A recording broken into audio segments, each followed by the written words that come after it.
नमस्कार, जय माता दी। स्वागत है आपका अपने YouTube चैनल अनवी घर संसार में। आज हम बात करते हैं रमा एकादशी के बारे में। रमा एकादशी 21 अक्टूबर को है। यह दीपावली के 4 दिन पहले आने वाली एकादशी है, जिसको रमा एकादशी कहा जाता है। यह लक्ष्मी जी के नाम पर है, इसलिए इसको रमा एकादशी कहा जाता है, जो कि इस बार 21 अक्टूबर को रहेगी।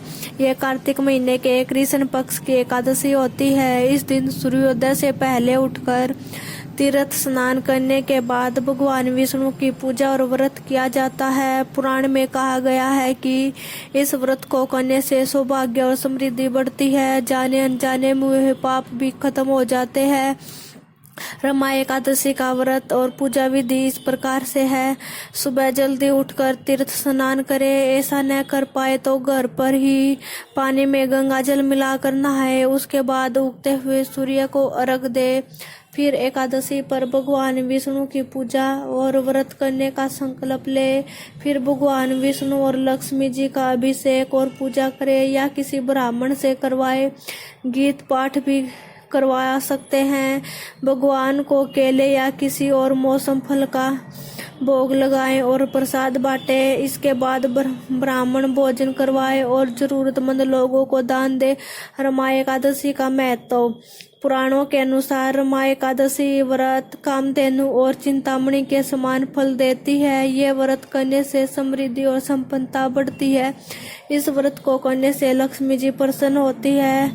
पुराण के अनुसार रमा एकादशी का व्रत करने से भगवान विष्णु की कृपा भी प्राप्त होती है, जिसके प्रभाव से हर तरह के पाप खत्म हो जाते हैं। मृत्यु के बाद विष्णु लोक मिलता है। पुराण के अनुसार व्रत कथा इस प्रकार से है।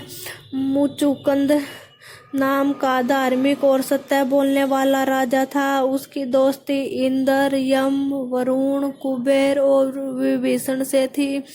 उसके राज्य में सभी सुखी थे। उसकी चंद्रभागा नाम की बेटी थी, जिसकी शादी राजा चंद्रसेन के बेटे शोभन के साथ हुई। एक दिन शोभन अपने ससुराल आया तो उस दिन एकादशी थी। शोभन व्रत करने का मन बनाया। चंद्रभागा को चिंता हुई कि उसका पति भूखा कैसा रहेगा। उसके पिता के राज्य में सभी एकादशी का व्रत रखते, कोई अन्न नहीं खाता था। शोभन ने पत्नी से ऐसा उपाय जानना चाहा जिससे व्रत भी पूरा हो जाए और तकलीफ भी न हो, लेकिन उपाय नहीं मिला। शोभन किस्मत के भरोसे व्रत रख लिया, लेकिन वो भूखा प्यासा नहीं रह सका और उसकी मृत्यु हो गई। इससे चंद्रभागा बहुत दुखी हुई। पिता के विरोध की वजह से वो सती नहीं हुई। मरने के बाद रमा एकादशी व्रत के प्रभाव से शोभन को मंदराचल पर्वत के शिखर पर बहुत अच्छे देवनगर मिला। वहाँ बहुत सुख था। एक दिन जब राजा मुचुकुंद मंदराचल पर्वत पर आए तो उन्होंने अपने दामाद का वैभव देखा। वापस अपनी नगरी आकर चंद्रभागा को बताया तो वो बहुत खुश हुई और अपने पति के पास चली गई।